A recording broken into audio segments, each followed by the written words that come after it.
दुलाराय बर' फरायसा आफादनि मोनसे टीम डेलिगेशन टीम आंजों लोगोसे जोंनि भाइस प्रेसिडेन्ट खोरोमदाव औवारी दङ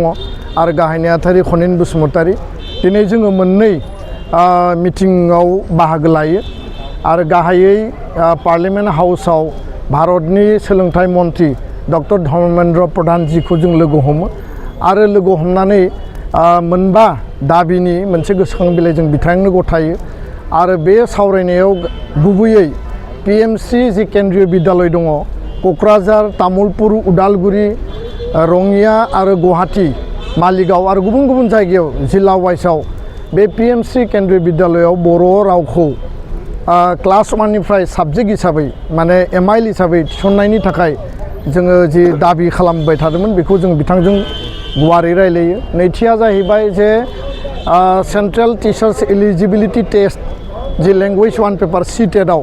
जेराव टीचारनि रिक्रुटमेन्ट जायो आरो बे सीटेटआ जायैनि थाखाय L1 आव बर' भाषाया गैयिनि थाखाय दिनै गोबाङानो बे परीक्षाखौ होनो हाया आरो बन्चित जायो। दा बेखायनो L1 हिसाबै थिसननो थाखाय आथिखालाव जिहेतु एप्लिकेशन एप्लाइआ सोलिबाय थादों जों बिथांनो दाबि दैखाङो। 3 नम्बराव जाहैबाय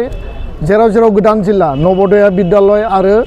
एडिशनेल केन्द्रीय विद्यालय पीएमसी गायसननायनि थाखाय जों दाबि दैखाङो। लोगोसेनो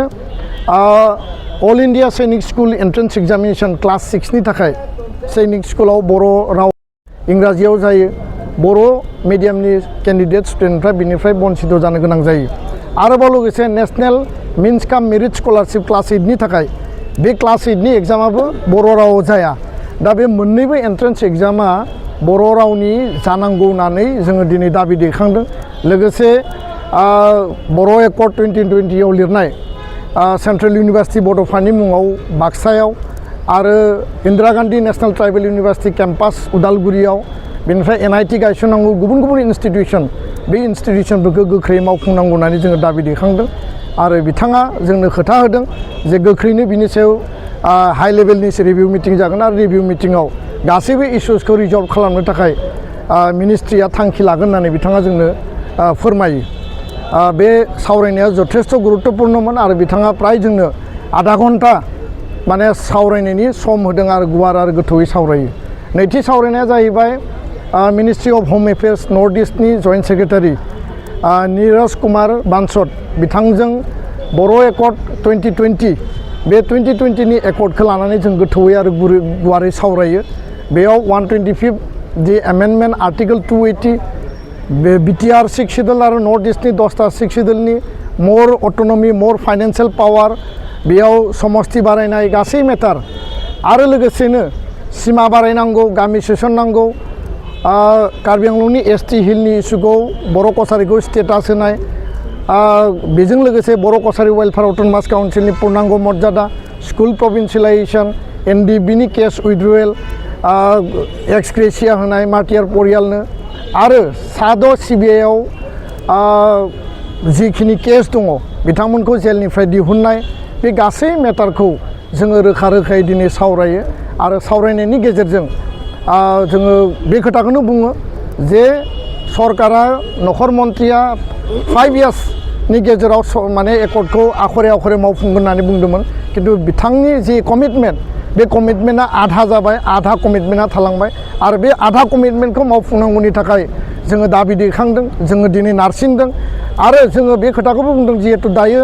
विन्टार सेसन अफ पार्लियामेन्ट सोलिगासिनो दङ 125 आर्टिकलनि जि 280 आर्टिकलनि 125 एमेन्डमेन्टआ बे पार्लियामेन्ट सेसनाव फैनांगौमोन किन्तु दिनै सानथाम सानब्रैल' दंबावो सेसना दा बे जोबनोसै समाव दाबो जिहेतु फैयाखै जोङो बिथांमोनखौ कुइसन खालामदों आरो बे खोथाखौ बुंदों जे जोङो मोनथाम फेजआव 29 अक्ट'बराव जोङो प्रटेस्ट रेलि खालामबाय 20-21 आव दिल्लीयाव जन्तर मन्तर कन्स्टिटिउसन क्लाबाव जोङो प्रग्राम लाबाय जोङो डेमनस्ट्रेशन लाबाय धरना लाबाय